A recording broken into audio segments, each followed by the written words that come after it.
Alors c'était pas forcément le même type de milieu de terrain, le même type de joueur. En est-il que le talent était présent, plus visiblement du côté d'Iniesta qui poursuivra l'aventure. Aujourd'hui l'équipe dernier quart de finale de poids, mais aussi particulier puisque l'un est buteur pur numéro 9, l'autre est latéral. Ronaldo ou Roberto Carlos, à vos commentaires. L'équipe, j'espère que vous allez bien. Aujourd'hui on se retrouve pour un nouvel épisode de la série Actu Foot qui a un petit peu tardé par rapport à d'habitude. Pourquoi? Bien tout simplement puisqu'il y a eu la Bundesliga ce week-end et je voulais attendre tout simplement que quelques matchs s'effectuent. C'est formel, on est enfin dans la reprise du football européen. Puisqu'ailleurs en Angleterre par exemple les joueurs ont repris l'entraînement. D'ailleurs il y a eu quelques images intéressantes. Giroud qui arrive à l'entraînement en Ferrari et non pas en karting. Mané qui n'est visiblement toujours pas retourné chez le coiffeur mais ne fera pas pire qu'Aubameyang. Ouais non là c'est fort. Pour de vrai apparemment là c'est un montage hein. Oui la coiffure fait peur mais c'est moins flagrant que ça. Alors juste avant de commencer l'équipe je vous demandais la petite faveur habituelle. Est-ce qu'on peut atteindre la barre des 4000 likes avant mini soir? Je remercie évidemment tous ceux qui vont contribuer pour permettre un meilleur référencement de cette vidéo.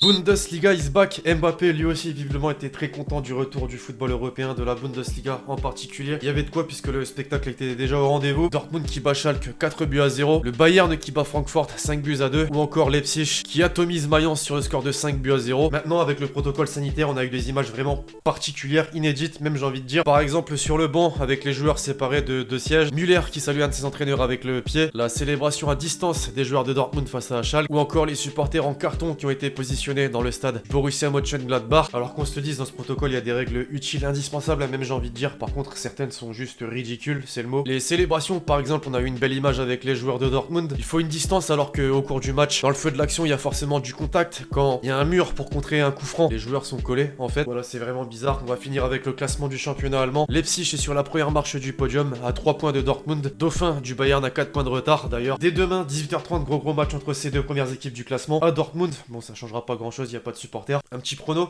En France, c'est désormais officiel selon RMC Sport, la Ligue 1 2020-2021 commencera le 22 août. La Ligue 2, elle, le lendemain. Il ne devrait donc pas y avoir de changement de décision quant à la reprise du championnat de cette saison. La LFP d'ailleurs a rejeté les recours de Lyon, Amiens et Toulouse. Malgré tout, c'est pas fini non, puisqu'Olas ne lâche pas l'affaire. Après avoir fait un premier recours, il va désormais saisir le Conseil d'État, carrément. Il s'est même confié dans le journal L'Équipe. Je cite, en réalité, ce qu'ils ont dit à cette réunion avec l'UEFA, c'est patience. Quand on voit que nos dirigeants y ont assisté en tirant des conclusions différentes, on se dit qu'on est vraiment trop con, excusez-moi du terme. Je vous promets que si l'OL avait été deuxième au moment de l'arrêt, j'aurais tenu le même discours, je vous le jure, sur la tête de mes enfants. Je ne suis pas du tout le personnage que celui qu'on décrit ces derniers temps. Pas nous, pas nous. Enfin, il est quand même paradoxal qu'un pays comme l'Espagne, qui a été plus touché que la France par la pandémie, ait réfléchi et ait trouvé des réponses. Après, c'est vrai, il n'a pas totalement tort, la décision a été prise vraiment beaucoup trop rapidement je trouve. Par contre de là à se féliciter de la reprise de la Liga c'est...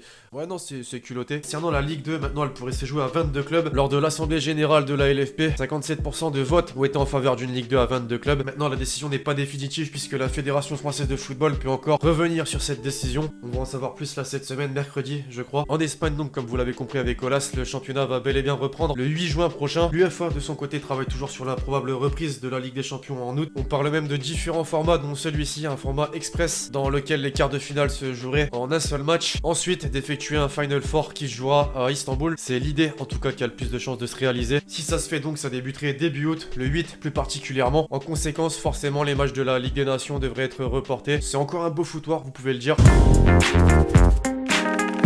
Dans la presse, maintenant l'équipe, ces derniers jours, il s'est passé pas mal de choses, notamment du côté de France Football qui a sorti une édition dans laquelle il place les 50 personnes les plus influentes du football. Parmi eux, des présidents, des agents, des hommes d'affaires, des joueurs aussi. C'est Nasser Al-Khelaifi, le président du PSG, la personne la plus influente, le numéro 1. Qui est logique, il est à la fois dirigeant de club, patron d'un média diffuseur, Beansport, et ministre sans portefeuille d'un pays, le Qatar, qui va en plus organiser la prochaine Coupe du Monde 2022. Alors il s'est forcément confié aux médias français et a même cité un certain Cristiano Ronaldo, un joueur qui a été à de nombreuses reprises liées au PSG ces dernières années. Il y a eu pas mal de rumeurs d'ailleurs. Elle revient. En Italie, ces derniers jours, la Gazzetta dello Sport a fait sa une sur le catch le Ballon d'Or qui a été cité justement par le président parisien. Dans le Quotidiano Sportivo, ça va même plus loin puisque d'après eux, le PSG piste Ronaldo. Alors difficile d'y croire forcément, je pense qu'on a surtout surfé, on va dire, sur le buzz, sur la déclaration de Nasser. En parlant de buzz, c'est officiel, la FA a donné le feu vert au fonds d'investissement saoudien pour le rachat de Newcastle. Pour le bref rappel, les clubs anglais, tous les clubs anglais du championnat de Premier League étaient opposés au rachat du club par un fonds d'investissement saoudien justement. On voit déjà les choses en grand, visiblement, d'après la presse. Plusieurs pistes sont en cours pour le poste d'entraîneur. On avait cité Pochettino il y a quelques temps. Selon France Football, André Villas-Boas aurait été approché, mais aurait refusé finalement un pont d'or de Newcastle. Rachat de club Arabie Saoudite, finalement, il y a un petit lien là avec la récente rumeur à Marseille. Là, pour le coup, on pourrait penser à une bonne nouvelle, mais finalement, l'entraîneur marseillais aurait également refusé une offre de prolongation de contrat. Il serait déçu forcément du départ de Zubizarreta, mais surtout de la situation économique du club avant même la crise sanitaire. Il est pas le seul, même d'anciens Marseillais sortent du silence. Adil Rami, par exemple, sur Insta, a bien fait comprendre à Héros qu'il serait temps d'aller voir ailleurs. Mais Marseillais, vous serez, j'imagine, du même avis.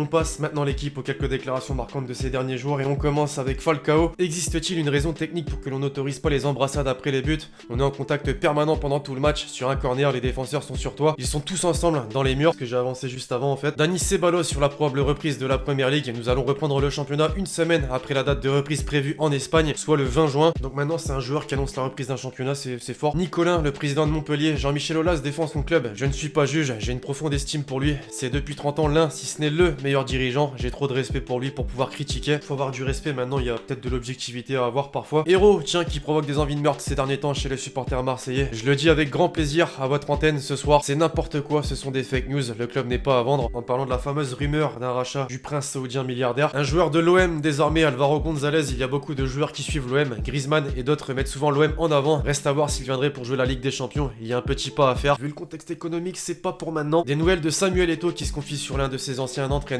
Comment Mourinho m'a convaincu de signer à l'Inter? C'est très simple. Il m'a envoyé une photo du maillot de l'Inter avec le numéro 9 et il m'a dit c'est le tien, il t'attend. Ça m'étonne même pas, je sais pas où venant du Special One d'ailleurs. Petite anecdote sur ce qu'il aurait soufflé à Guardiola lors de Barça Inter en 2010. Quand Mota a été expulsé, j'ai vu du coin de l'œil le banc du Barça célébrer ce rouge comme s'ils avaient déjà gagné. Je lui ai seulement dit ne commencez pas la fête, le match n'est pas terminé. La provocation, c'est connu. Chiellini maintenant sur le geste de Ramos sur Salah lors de la finale de la Ligue des Champions contre Liverpool. Ce qu'il a fait à Salah, c'était un coup de maître. Il a toujours dit qu'il ne voulait pas le blesser, mais il était conscient quand on monte de cette façon et sans lâcher prise. 9 fois sur 10, vous pouvez casser le bras de votre rival. Captain Obvious, on l'avait cerné le geste. Toujours lui, mais sur Suarez, cette fois-ci, il est allé trop loin. Mais c'est sa stratégie de contact dans le combat, si je puis dire, c'est aussi la mienne. Lui et moi sommes semblables. Moi aussi, je suis un gros fils de sur le terrain et j'en suis fier. Il assume au moins lui. Roberto Carlos sur le meilleur buteur de l'histoire du football, selon moi, hein, évidemment. Ronaldo était le meilleur. Il n'y aura jamais un autre Ronaldo phénoménal, pas Neymar, Cristiano ou Messi. Ronaldo est unique. Je pense que dans notre génération, il était plus difficile de marquer des buts. C'était plus physique, si lui le dit. Govou sur le mondial 2010, Domenech savait ce qu'il voulait mettre en place, mais à un moment donné, Ribéry ne voulait pas jouer à droite, mais à gauche. Malouda voulait jouer à gauche. Anelka voulait jouer en 10. C'était du grand n'importe quoi. Bon, là, pour le coup, il n'y avait pas besoin de sa déclaration pour comprendre que c'était vraiment un gros foutoir à cette époque. Pavard sur les jugements qu'il peut recevoir au pays. J'ai l'impression qu'en Allemagne, il me respecte plus qu'en France. Il y a une vraie différence. Oui, j'ai l'impression que parfois en France, il ne regarde pas mes matchs. Ah, les joueurs français critiqués en France, c'est pas nouveau. La légende, Xavi dans un live Insta. Mané et Aubameyang peuvent vous tuer dans un espace ouvert, mais Barcelone a besoin de joueurs qui savent se déplacer dans de petits espaces. Samuel Eto'o était parfait, comme Luis Suarez en ce moment, ça se tient. Enfin, pour conclure, Benjamin Mendy sur beIN Sport. Gagner la C1 ou regagner une Coupe du Monde, ce serait la LDC avec City. Ce n'est pas que je ne veux pas une autre Coupe du Monde, mais nous avons déjà eu la Coupe du Monde avec la France. Nous n'avons pas encore eu la Ligue des Champions avec City, c'est un rêve. Les amis, vous le savez, de nos jours, le culot, c'est quelque chose de présent un peu partout. Dans le football aussi, quand la Major League Soccer sur Twitter, le compte officiel, stipule que notre sport, le football, je dis bien le football, s'appelle le soccer. Twitter est là pour corriger le CM de ce compte. C'est inévitable et ça fait plaisir.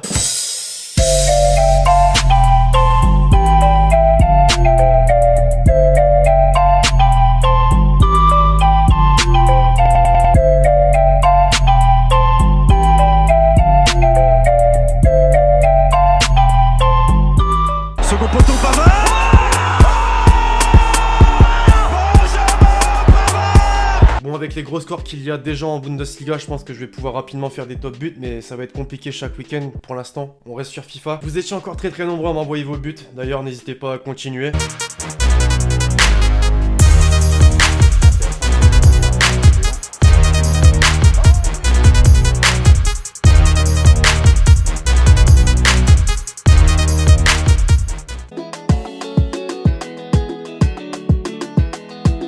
Enfin, pour conclure l'équipe, comme d'habitude, la question avec l'hashtag Hélène. Quelle est pour toi la meilleure sélection nationale sur le papier? En toute objectivité et sans faire le chauvin, l'équipe de France. Lol. Bref, voilà l'équipe, c'est tout pour l'actu faux du jour. J'espère vraiment que vous l'avez kiffé. Je compte sur vous, c'est le cas, pour lâcher le gros pouce bleu. N'oubliez pas de lâcher le commentaire avec votre question, plus la chaque Hélène pour le prochain épisode. Puis d'ici là, on se retrouve très vite sur la chaîne YouTube pour de nouvelles vidéos. C'était Alexis. Ciao, ciao.